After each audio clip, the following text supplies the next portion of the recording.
Nigerian economists are dismissing IMF concerns about China's economic slowdown affecting Africa.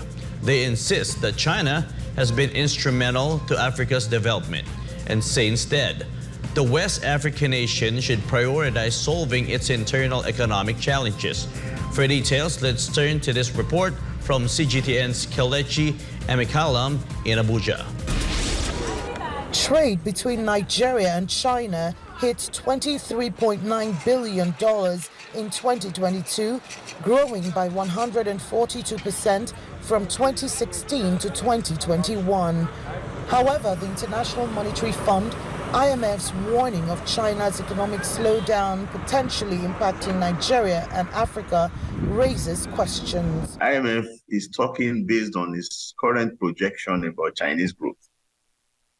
But the only thing that is certain is that over the next 1 year, IMF will have revised those forecasts maybe 4 times or 5 times in any direction.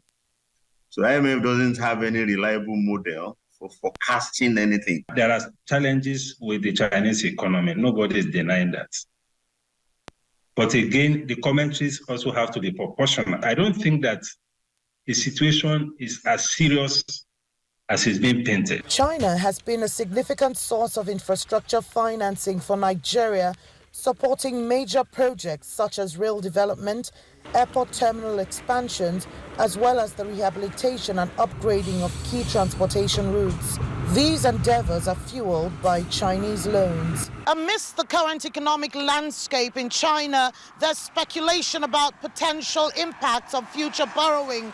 However, experts suggest that any influence on Nigeria's borrowing capacity is likely to be marginal. When you look at the proportion of Chinese debt as a percentage of total Nigeria's external debt, it's less than 10%. Again, the present administration has said that it's going to rely less on borrowing and looking more in terms of getting equity investors into the economy to support some of the projects.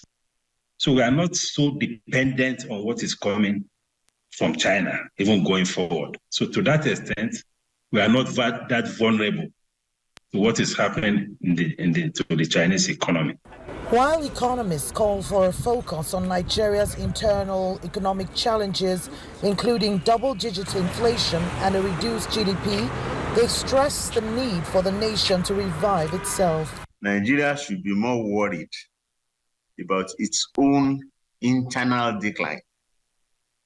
Nigeria should be more worried about the fact that our GDP, that was about $600 billion in 2015, is now $400 billion.